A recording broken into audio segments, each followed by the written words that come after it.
Hello and welcome to BonkTable. I'm Mass and this is another Conquest battle report. Today I am playing Dweghom Back to Magma into my opponent who is Skillen, who is playing Cataclysm Reconstruction version 2. I put a 2 there just so that we could finally differentiate them all because he keeps overwriting the same list. Skillen and I went to our second shop to play, and I have a chess clock for War Machine, and I plopped it down and I was like, hey man, let's play on clock. Let's see if this works. You know, there's been times where people are like complaining about slow play. There's times about people playing not to the full thing of the round and all that stuff. So I wanted to see how a chess clock worked. We set the rules as anytime you roll dice, if it's a clash, it's a defense, it's a resolve, your opponent will swap the clock to you and that'll be on your time. So if you're like, I'm gonna do a charge, I need a 4 to get in. I measure the roll, or, measure the distance. You roll the dice, you got a 4, you move your guy in. Okay, now I'm going to clash. I'm going to pick up my dice. I am going to roll. Here you go, opponent. Here's 15 cleave ones. Your opponent goes, sweet. You slap the clock over to them. They will pick up their 15 defensive dice, roll them, then do resolve, then slap the clock back to you. Most of the time, after they roll the resolve, you're like, yeah, just go, draw your next card. So it's kind of whenever you're doing anything, clock's on you. Whenever your opponent's doing anything, clock's on them. The only time we paused the clock was when we were building our stack and doing the supremacy roll-off. After that, whoever won the roll-off, whoever's going to go first that round, you slap the clock over to them, and then they just play their turn, so we just slap back and forth. It was actually pretty easy. Wasn't, like, confusing or anything, and we kind of just were being I don't want to say like on each other, but like very, very friendly about it. Like there was no like, oh, you gotta follow the clock and anything. We also agreed, because this is a test to see how clock played out, that even if we clock ourselves or anything like that, like you don't just lose the game, because that's normally what happens when you run out of time. You just automatically lose. So there's been strategies, especially in War Machine, where even if your opponent's winning, but if they're taking forever to do it, you can just kind of clock them by making very conservative moves that take up less time instead of something fancy that might give you a slight edge and not just like an overwhelming edge. So you just kind of make a more conservative move and just let your opponent grind themselves down on their time until they clock themselves. And there's been games where my opponent has 30 seconds on the clock and I got 10 minutes and I'm like, all right, sure, I can do whatever I want. I got 10 minutes. So getting back in the clock, especially from a War Machine player, it was a little bit of like, I don't want to say relearning how to ride a bike, but once I got back on that bike, it was like, oh, this is just super easy. Another thing I want to say about the clock was that at one point, Skillen is sorting his deck, and I just sit down and I'm like, we talked about it where we weren't going to do clock for the deck. We also talked about a variant of the clock of, if you are done your deck first, you hit the timer onto your opponent, so it's on their time to sort out their deck. He's playing Strix. He's got a lot more stuff going on. His deck layering has to be in a specific order for all his abilities to go off. So as you get better at that, it's going to be easier, but sometimes, you got to figure out what you got to do. And I'm just sitting there and I was bothering him about it, but we had a good laugh and played the game. So let's get on to those lists. All right, here's Back to Magma. This is the list I was ready today. We have a Warlord Tempered Sorcerer riding a Hellbringer Drake in School of Magma. So he's going to get the shit tickets, he's going to be doing double spells, he's going to be throwing out Hindering Terrain and then popping a Pyroclast, he's going to be erupting stuff and then popping a Pyroclast. Even if you end with an 8, he's going to be popping a Pyroclast. Magma School, probably the best school just due to its consistency. You don't have to wait for your opponent to come into you, what really helped out in the Dweghom Spires matchup. My opponent having kind of the speed advantage in this matchup, he's choosing the turn and the right moment to hit me, while I'm trying to generate tokens and hit him. While with fire, I would have to move forward and try and fireball him, what puts me in a bad position. While with Magma, if my opponent's not coming towards me, it's my wizard's activation, I can just drop Hindering Terrain in front of me, behind me, wherever. It's fine, generate some tokens, and have those ready for when he finally hits me. Because when Skillen finally hit me this game, I had about 11 or 12 tokens kind of saved up in the bank, and then I just used them to kind of stall him out and, hit him. So I like Magma more. It's also more flexible. You can kind of get around terrain or equipment. You can light up terrain. You can pop off terrain. Like, just to do how flexible it is and where you can put those pyroclasts, makes it a lot more easier to use than Fireball and the Fire School. Fire School has a higher output at the top end, but Magma has the consistency and the flexibility to actually get that damage going, and that's what I like about it. Also, it's just easier for token generation, so we got that. We got Fireforge, Hellbringer Drake, and Whole Blissday with Herald of Magma, so you know he's going to be going in some terrain and erupting something. That's fine there. Nether Tempered Sorcerer, Fireforge, and Hellbringer Drake. He is also in Magma because you want two of them. Then we have an Argent Killua, who has no upgrades. He's got 2 Flame Berserks and 2 Wardens. I opted to put the Argent Killua in a Wardens unit just because I wanted him to kind of be around a little longer. His spells being kind of, most of them being cast on friendly regiments, he can basically just cast it on his regiment or anyone else. Especially the score spell, like you have a unit of Flame Berserkers around the table, then you have the Warden trailing behind them. And because they all move the same speed and the score spell Rancor is 12 inches, you can just cast it on the Flame Berserks, like move the Flame Berserks on the zone. Warden's up, cast Rancor, now you're scoring a zone. Sweet. And that's kind of what you want there. Taking out the Tempered Steel Shaper, with the Tempered Steel Shaper list I was playing before the Rolo Castle, having the Tempered Steel Shaper as a Warlord was really good because it healed, but the token generation just wasn't there, was what I was finding. Like, it was too slow to be relevant for what you want. With this, you're kind of guaranteed, depending on dice rolls, but, you know, most of the time, because you only need 2 successes, you're gonna get 4 tokens a turn, what's better than the 3 tokens a turn, or 1 token a turn you're getting before. Not having heal, you know, it's a little sad, kind of sucks, but just having more tokens in general offsets that fine. On top of that, having 3 lights, especially 2 of them being Flame Berserkers, you can kind of project early and have kind of a force out to set your line of engagement, start setting up your castle walls, because this list still wants the castle. You have Fireforge on the flank supporting, you got Wardens filling up holes if they are created or caused. Like, you got a lot of stuff going on here that can use and help yourself to be effective with the castle playstyle that Dweghom presents. Let's go into rules. Well, I'm going to slow roll them, and you pause the video at any time, and you can probably throw it a like and subscribe, and we can get on to my opponent's list. So let's go over there. Here's my opponent's list, Post-Cataclysm Reconstruction 2. A lot of this is what you've seen before. Skillen really likes this list. I think at some point, he's going to swap out. We were kind of talking about that at some point, I want to say, when we were there at game day just hanging out. He's kind of building a bunch of Force Grown drones because he actually, I think he only owned 1 box, and that's not enough for Force Grown drones, so he's working on that to do some other lists. But in his list, he's got his Lineage Highborn, who's the Warlord for that Legacy of Arcs. You get 3 free mutations. So you take Cascading Degeneration, Command Pheromones, and Pheromantic Overdrive. The whole point of this is so that you have Aura Death 4 on your big block of Incarnate Sentinels, wherever they are. There they are. You got 5 of them. You have Resolve 5, because their weak point is Resolve 3. And you have the character draw event for that March, or that Charge, or that Clash, or whatever you need to do to get in there and start doing work.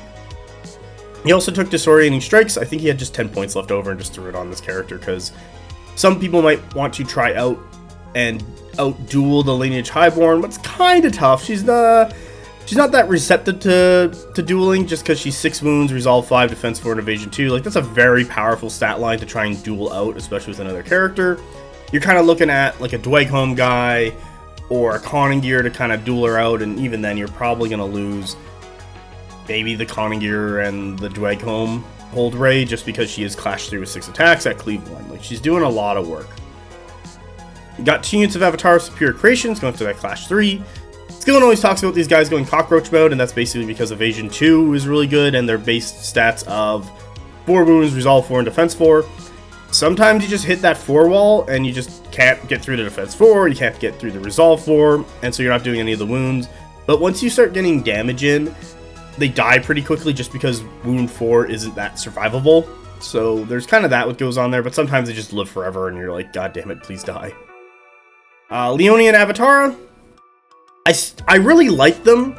Their issue is that they are quality shots, not quantity of shots. Barrage 3, but they're basically AP 3 with fluid formation, and volley 3, and if you can take aim to volley 4 is really good. Anything that reduces their barrage even more, so forests or spells or abilities or whatever, very good. They're easier to kill than the Avatara because they're defense 3 base instead of 4. So they're just going to go down to that evasion 2 quicker if you have any cleave. And they're also 4 wounds, so they're more susceptible to chip damage. What we have found out in this matchup is that whoever gets a shot off first and does damage and kills off a stand between Leonine and Avatara and Fireforge, that's who's going to win that engagement. But we also found out if a Hellbeer Drake banks a shot into them and kills off a stand, it isn't good either. So they do have to be careful of what's going on and where they're going. But if they can hit kind of their primary targets, I want to say that's high defense, melee guys that are engaged or kind of stuck up on stuff, you can get a lot of work done. They're also very maneuverable, so you kind of want to be running them around and getting into spots so they can shoot, and then just like either A, run off, or B, keep getting into better positions to keep shooting. Lastly, Incarnate Sentinels, they're buffed up by the character, so they're going to be like Resolve 5.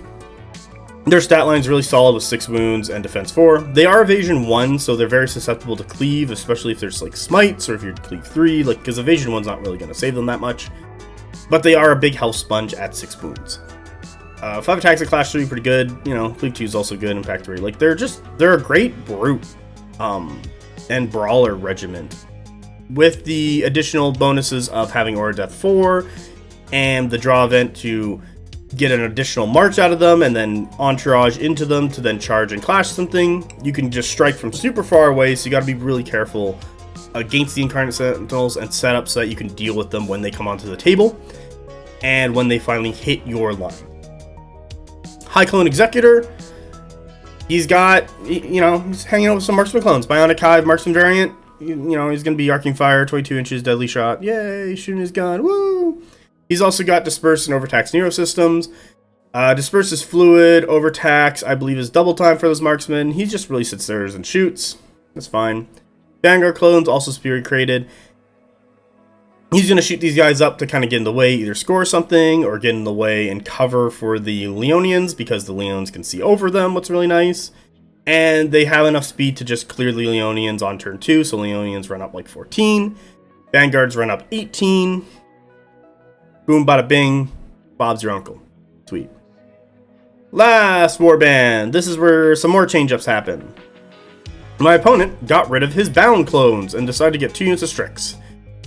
2 units of Strix. Okay, so I've gotten better at dealing with these guys, and I was kind of talking to Skillen about Strix, where they're either feast or famine.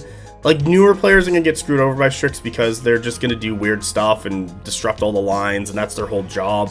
While more experienced players are just going to layer their advance, and what I mean by that is you're going to have something the Strix kind of want to get into, and then beside them is something that is going to clear off the Strix once they finally hit you, and you're just gonna kind of leave them there and just slowly walk them up. The idea is to kind of bait the Strix out, and if they go for the thing that's supposed to clear first, you just go the other way, so you kind of just like clap them. You'll see it in this game, and I'll show you what I did, but having a plan for Strix and layering your actions, not just having something like run up and be out there and alone by itself that doesn't have a way to have someone like a friend come over and either shoot off the Strix or be more durable. Like defense 4 is good into lethal demise if you're going to take the lethal demise, because you're just going to not take as many wounds due to your higher defense. 3 is kind of iffy, kind of flip-flop a little too much for my liking, so I like to find something defense 4 to like melee them. And if I don't, well, it's using a 3, I'll just use an activation or whatever, or find some other shooting to soften up the Strix so that when the lethals happen, there are less lethals. There we go. Ferromancer with Avatar Projection sitting in a unit of Brute Jones. That's just to keep him safe. That's his little happy safe bunker. Skillen, remembered from what happened last time we played, keeps the Ferromancer Brute Drones back a little more. But I don't blame him, but he probably could have checked my threats a little better and realized that like I wasn't really going to be coming across the table anytime soon, and just kind of put himself right outside of my threat range and been fine. But then again, I don't think he really needed to move his guys up at all. So, with that, let's slow roll these rules, and then we'll get into the game. Pause the video at any time if you want to read these, or make the list yourself. You know, you have the app, it's free. Alright, let's go into the game. Okay, so today we are playing Breakout. We have the 3 9-inch zones, as you can see. And, you know, we're going to undo that. There we go. And then we got our 2 objectives. So the one in red is going to be my objective, and the one in blue is going to be my opponent's objective. So how this scenario kind of works out is that you will make a play for the middle of the table to establish dominance and get some guys on there. And then you will kind of just hit your opponent's objective. So I'm going to circle theirs again in orange. And you're either going to blow up their objective, either with shooting, or the last activation or the last hit point will be from a melee regiment, so they can just kind of do it in red, just kind of like line up here and kill it so that they're free to move on next turn. And you kind of want that to be one of your last activations so that it's cleared out. There's no retaliatory, because the thing with these objectives is they block places you can sit, line of sight if it's your enemies, and you actually, I'm just going to undo a couple things, and then we're going to go orange. You actually can't like really sit there with a three wide regiment. It's not, you'll clip one or both of the objective markers. And so you really need to clear off that objective marker if you want to make a play for the middle. So what tends to happen is, I'll just do it in, we'll do it in red. You kind of shoot up to control this and take out your opponent's objective marker that I've circled in red. And then you make it an establishment of kind of taking over one of the 2 zones. You don't want to take over both, because all you need is 2 of these due to how the points work out. So you get 3 points for killing an enemy objective marker, 2 for each zone they are seizing, and 1 if they are seizing 2 or more. You also get 2 for killing the warlord. And then we get into the weird gimmick, what I'm not a huge fan of. At the ends of round 1 to 4 and 9 to 10, you gain 1 additional VP for seizing the objective zones closer to the sides of the battlefield, and at 5 to 8, you get 2 for seizing the center. So what this kind of does is that it will kind of force you to either choose to divide yourself or control the middle. If you control 2/3, you also keep your army, you know, like really close so they can kind of fight off threats, deal with stuff. Yeah, your opponent will have like uncontested storing there, but you're gonna have all your army in a concise location, kill off their stuff because you just have more forces here, and you're not separating forces out to take over something. And then you're gonna maintain control of 2 out of their 1 zone, getting those additional points and scoring upwards. Especially if you take over the middle on the 5 to 8 round. The other strategy is to kind of divide your forces and just take over the 2 side zones, because you'll outscore the middle in the long run if you just give it to your opponent as the game goes on. And then you also have 2. The problem with this is that your opponent from the middle basically breaks off from the middle and just crushes one of the 2 sides. So that's kind of the issue there. And then your forces are split, so then you have to make a play from that side over to here, but then they're just going to try and stall you out, and you go from there. Let's go look at the table. Here's the table we're playing on today. We got our 3 zones. This is my objective, and this is my opponent's objective. So it's really funny. We have these 3 forests. I'm just gonna put these forests here, and my opponent decides to charge through one of them, and we kind of been defaulting to hindering and obscuring. And we both agreed on the obscuring because I think that's kind of what tells you in the rulebook, and then you pick something else for them. But we didn't agree on the second one. I'm like, well, he charged out, and I was like, well, do you get impacts? He's like, well, we didn't agree. And I'm like, yeah, I know. Usually we default to hinder. He's like, yeah, but it would kind of suck for my whole plans. I'm like, okay, well, if you beat me in rock, paper, scissors, we're going to go to broken. And he's like, yep, that's fine. So he beat me in rock, paper, scissors, and went to broken. And so those forests are obscuring and broken. Should we have clarified that from the start? Yeah, but, you know, Skillen and I are buddies. We solved it. Wasn't too much of a problem. We also have these buildings in black over here. Can't pass through them. If you had fly looking at someone across the table, you can sure walk through them. And then we got the water from -1 Clash. Things that are relevant. Oh, it's circled in orange. I want to say these 3 forests are actually relevant. Both him and I use those forests to protect ourselves. I, for sure, am looking to, I'll circle in green, kind of toe the woods and toe the zone, like I always do with the Hellbringer Drake, to score it and lock it down and stay safe from my opponent's shooting. But those 3 forests actually do come up a bunch for shooting at each other or trying to keep ourselves safe. The other things that kind of come up are this building over here. It's kind of stuck real hard between this objective and that building. And if I kind of played a little better, I could have had it so that my opponent actually couldn't land properly, would have hit the building, but I didn't. So bad on me, but also like, whatever. There wasn't like, the plan was to bait out Skillen, so it, you know, it could have gone either way. What else is here? That's something I gotta talk about. Oh yeah, I believe I did talk about these a little bit, but let's clear up that a little bit. Wow, okay, there we go. And these 2 objective markers, so I'll do red for me, blue for my opponent. There we go. In this scenario, those 2 objective markers basically lock down you from crossing the middle like this. What's a huge deal and huge section of board space, just because if it's not your friendly one, you have to kill it to get through it, and if it is your friendly one, you have to clear it to land on the other side. So it's just kind of annoying. For a Dweghom player, you just kind of set up right here, and you just use the ejector markers to body block stuff, and use them as additional blockers in your castle walls. That's the strat, and then you have a very strong center. So like Breakout is actually good for Dweg, even though it's 3 zones in the middle of the table and you don't have a ton of speed. But once you get to where that red line is, you're going to be in a really good spot. I think that could work for also other factions, but some other factions, because they're not as gun focused, might want to break their opponent's objective early so that they can shoot. I'll use it in blue. You know, shoot past and really establish domination on that zone. What else do I want to talk about? Oh yeah, in purple on the left here, there's the clock. He's just hanging out, doing clock things. And we have an hour 15 set for both of us. And I don't know if you want to look over there every once in a while and see what our time is, if you can see it. But I'll talk a little bit more about it at the end, but I've kind of clarified it at the start. So, let's get into turn 1. Here's turn 1. My opponent gets both his Strix regiments onto the table.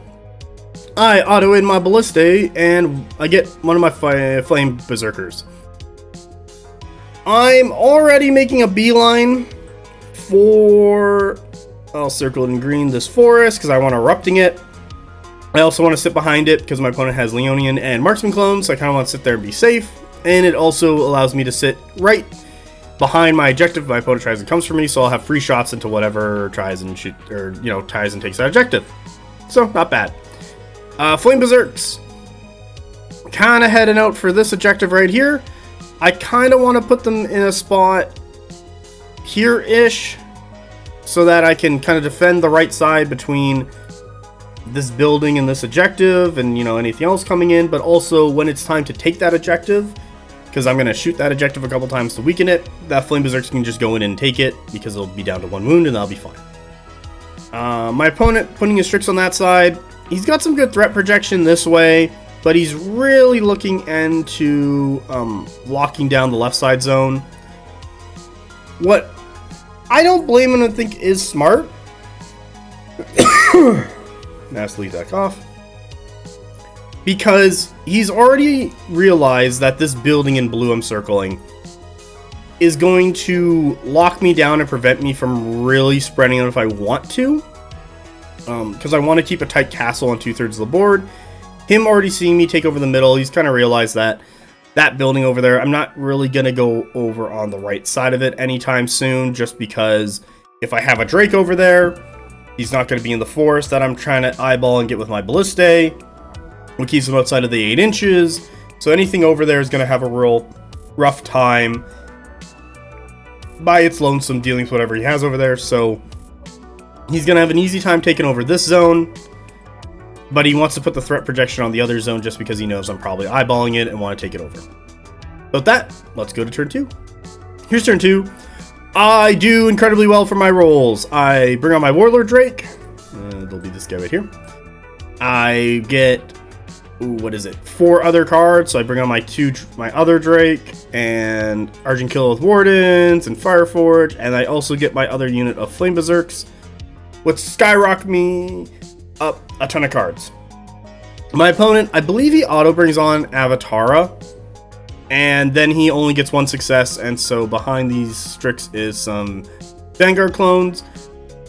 I don't mind that play. I thought he would have brought on his Marksman clones this turn anyway, just to like set up to start shooting, because I'm kind of locked down on the other side of these objectives.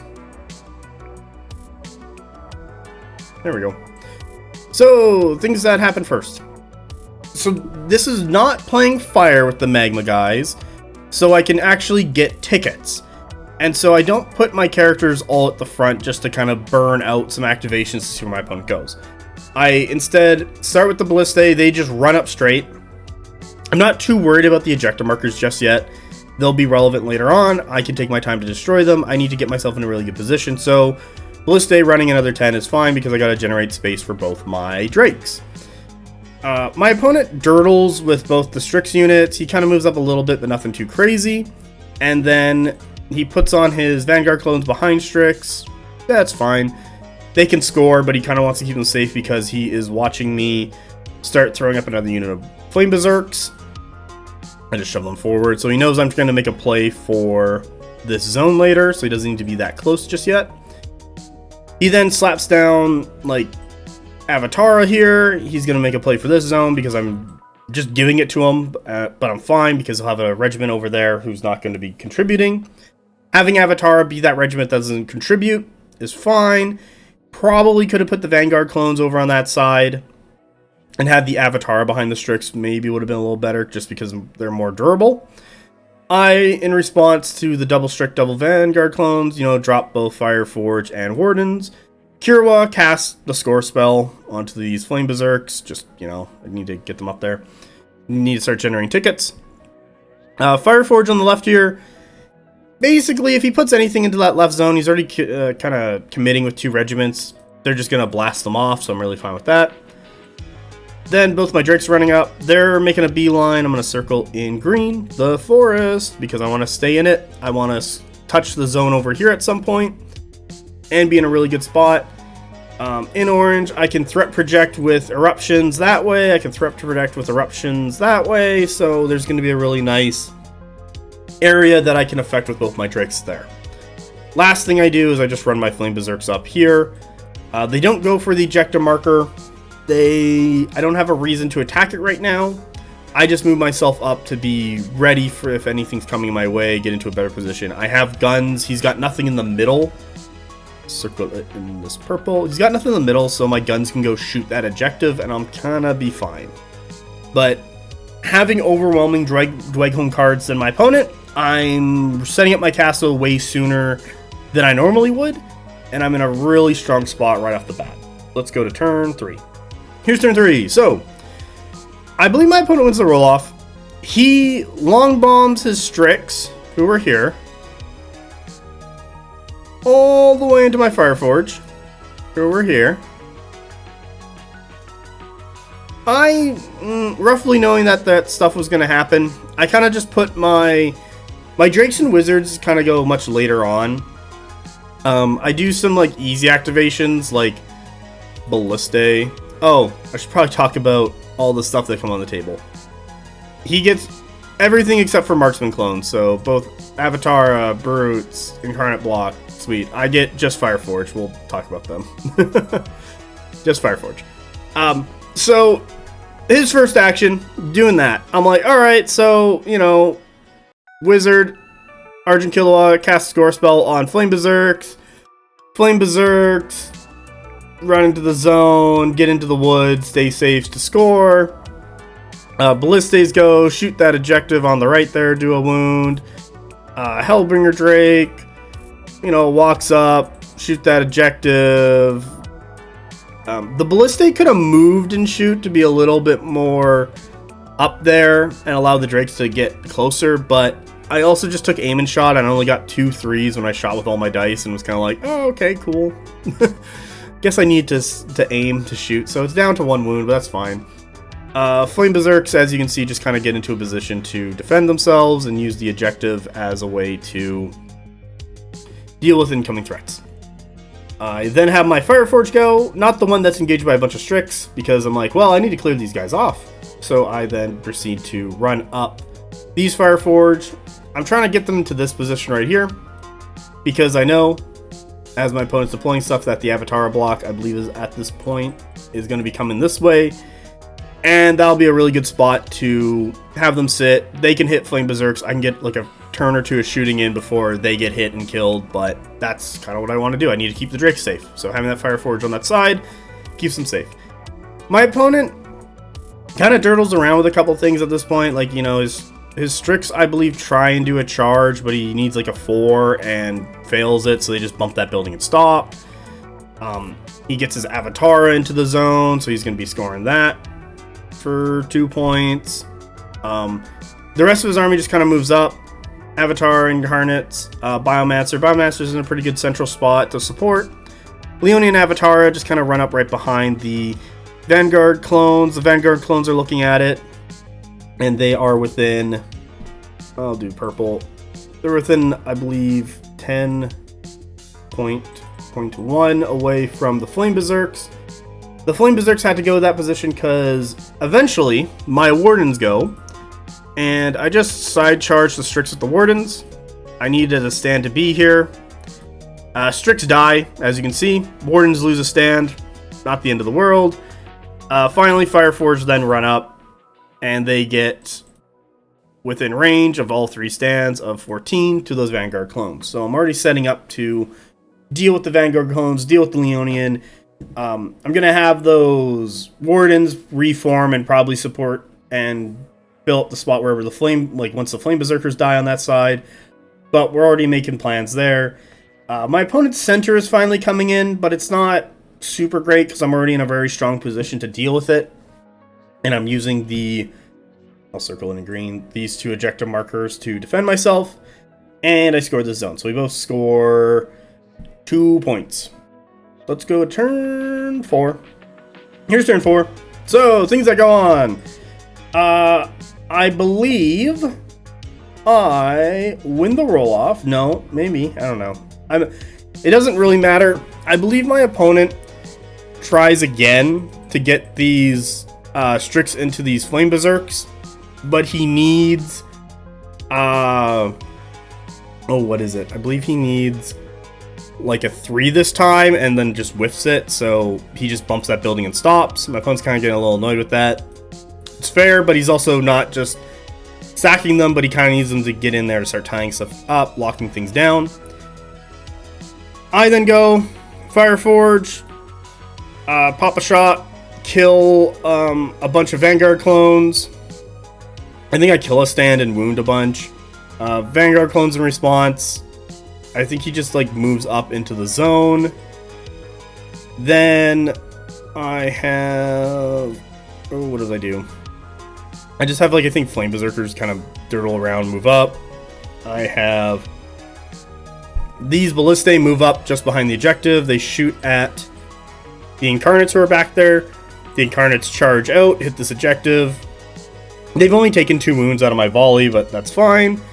They do 2 points of damage to that objective, but I got those whole Ballistae sitting on the other side, so I'm not super worried. They also have Tenacious on them, so they're a little harder to kill. Flame Berserks just kind of dirtle around. Fireforge over here just move up to get into position. My Wardens wheel onto the table. They're within 8 inches of these Avatara. But if those avatars decide to charge me first, they're going to be off the zone. So I'm fine with that. I'm trying to draw them away. So either I'm going to win, like get that fight first, or my opponent's going to get that fight first. But either way, my opponent is coming off that zone. What's going to make them not score? Then we get into the shooting of the Hellbringer Drakes. Hellbringer Drake the first kind of just like wheels and walks until he gets within just 16 of this regiment. Pops a bunch of shots, deals like 6 wounds, so one of the sands is gone. The other Hellbringer Drake, I don't know what you shoot at. I couldn't tell you what he shot at. I feel like nothing had committed yet, and there was nothing in range, and so I just kind of like wheel him a bit and just take some more tokens and kind of just like sit there waiting for the Incarnate block that I can see way back here who's kind of dirtling around. My opponent like dirtles a bunch with a bunch of things, like Avatar don't really move, those guys don't move, Ferromancers, but also doesn't really move. Marksman clones come onto the table, but they can't walk their full 10 because brutes are in the way, so he's stepping on his toes a little bit. One of the last things I do, this is a piece of hindering terrain over here, you know, let's circle it in black, this thing. So I drop that down for my Warlord. I can't reach the Leonine, but I can reach the Vanguard clone, so I drop 2 Pyroclasts into the Vanguard clones, and they're left at like 1 or 2 health. And they're broken, so at that point, my opponent and I both score these side zones. Both objectives are on 1 health. His left flank is kind of collapsing a little bit, and then I'll be able to wheel all that other force. I'll do it in orange from here all the way here. It's going to get a little tight just because of that building, but it's okay. You know, I can also go in behind and go that way. But that's going to kind of screw him up a bit. I'm still waiting for that Incarnate block to come and hit me. He can't, like, he's going to have this weird charge, but that's, like, fine with me because he's not going to get full contact with the objective. So it's going to be less guys actually getting into Clash of the Flame Berserks, and then I have my tokens that I'm kind of all stacking up. They're back here in red. There's about, I don't know, 11 or 12 of them. And yeah, so we're tied up on points. Let's go to turn 5. Here's turn 5. So things that go on. My opponent wins the roll-off, gets the Avatar into the Wardens, knocks him down to 1 stand. I think the Wardens are like left with 1 wound, what really sucks, but I'm like, okay, not the end of the world. I have my Fireforge go. They shoot the Leonine. They have like 6 wounds left. Take aim and shoot with AP2. Just kind of, you know, rips them apart and kills them off. Sweet. My opponent finally gets that dice roll, charges with the Strix. Does a couple points of damage, but nothing too crazy. Into the Flame Berserks. I have this Drake at one point shoot the Strix, but because they're in the woods, it's half shots, so they only take like 2 wounds. I then, you know, just get fed up and I have the Flame Berserkers stab them. They then lose 2 stands, but that's a-okay. I have the Argent Killua cast the rally spell on them, and then I have the Argent Killua charge the Vanguard clones who have just shimmied over here, so they're all dead. And now I'm controlling that zone, and I score, I believe it's turn 5, so I score 1 point over here. My opponent, he gets shot by ballistas, who do a bunch of wounds. I leave that guy on 1 health. Then my opponent, I believe, has the Incarnate Sentinels eventually go. They do their draw event to, you know, do that extra march and then charge in. Oh, before this happens, I should correct myself. These marksman clones like take aim and shoot and arcing fire into the Flame Berserks, who take, I think, 3 wounds. And then the Incarnates hit them. Impacts happen and resolve and all that. And I lose a stand and I have a couple wounds on the other guy. And then they do their clash. At the clash, I spend 5 of my tokens, reducing it down to 1 cleave 1 and 1 cleave 2 because it's only 5 attacks plus like the 4 supporting. And so they're in a kind of a real bad spot. I believe they go, I don't know if they go after the Drake. I forget which way it goes. I believe this guy might have tried to shoot at these guys at one point. Yeah. And so now we're kind of left with that mess right here. where it's only one stand contacting one stand. They're stuck in a really weird spot. Fireforge just lay into Avatara, kill off a stand, and then both the Warlord and the regular Wizard just pop Pyroclast out of this hindering terrain into those Incarnates, dropping them another stand. And at this point, my opponent calls it. They took my objective for 3 points, what's good, but they're not on the right zone. Their Incarnates are down to 3 guys left. I'm not going to activate Flame Berserks anytime soon. I believe did my Flame Berserks take Aura of Death? Yeah, they did take Aura of Death. They took like Aura of Death 4 because only one stand contact. And they were A-okay and they lived through it. And they like clashed back at like 8 attacks or something and did some more wounds, what helped. But at this point, it's, you know, Fireforge, Drake, Flame Berserks. They're going to rip apart that Incarnate block. They're not going to do very well. Ballista are going to kill the 1 hit point Avatara. The entire right side is just going to run this way. And that's just going to leave it purple on the right, this 1 unit of Avatara left on 1 zone, and there's no way he can come back from that, so my opponent calls it. At this point in the game, let's see here. I think you can kind of see it. I have a picture of this, so we'll probably talk about it once we get to the picture slide of this. But we're doing pretty good on time. It's turn 5. All the fights are happening. We're kind of done the big main fights to see who's kind of going to win. It's going to be like the cleanup phase of the game, where your opponent might have some oomph left, but we both agreed there really isn't much else happening here. I believe I'm at like 31 to my opponent's 23 minutes. So clock was kind of fine. Like, we just put an hour 15, so it's like 2.5 hours for the entire game. So let's go check out that score. Here's the score. I got 7 points. My opponent got 6. And I spun the dial up to 6, but we ended on 5. Yeah, okay, not too much going on. We didn't kill each other's Warlords. We weren't really on the zones. Like, the middle wasn't scored for such a long time because I'm just waiting for him to come into me.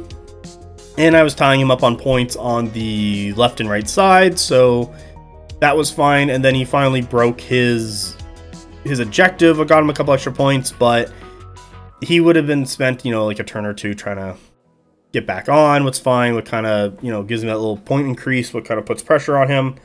So yeah, let's go. I believe look at the clock. Yeah, here's the clock. So I have 37 minutes and 42 seconds while my opponent had 23 and 46. Not bad. It is only turn 5, but as you can see from that game, a majority of fights were done.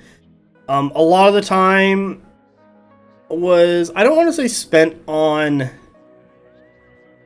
dice rolling. It was pretty much like add up your dice, do your thing. It was more like making a decision. Like, you draw your card, you look at the table, you kind of go and then figure it out. Like, if you know what you're kind of doing, this doesn't really affect a whole ton. The rules we set worked pretty well. I do maybe want to try it for the deck building phase, where the opponent and I, whoever finishes first building their deck, you can swap it to your opponent's time. So if they're taking forever building their deck, you can, it's, you know, it's kind of incentive to like get moving because you're building all these plans and your opponent's just like sitting there.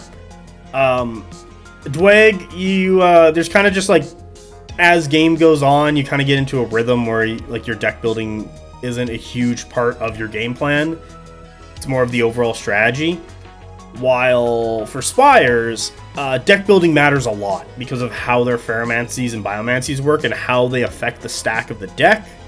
That's an important thing that you got to pay attention to. So as I want to say players get better, like, I don't know, chess clock, it felt fine, to be honest. It was really fine. The game itself, my opponent and I had an after talk about it. We were thinking about it, and he was making the suggestion of moving the Incarnate block over to the Leonine Avatara side and putting the Leonine Avatara onto the middle, just to kind of keep up range pressure onto me and try and hide in the woods and shoot at me and try and put some plink damage in and maybe put some Avatar over there and put the Vanguard clones on that right side and have the Avatar kind of run over and windshield wiper across me. What I do think is better, and the big reason I think it's better, is because The drakes are more centralized and they're hiding in the woods, so now I have to try and stretch the drake as far as possible between the woods and whatever is within 8 inches of them, so that they can be the ticket wall to stay alive.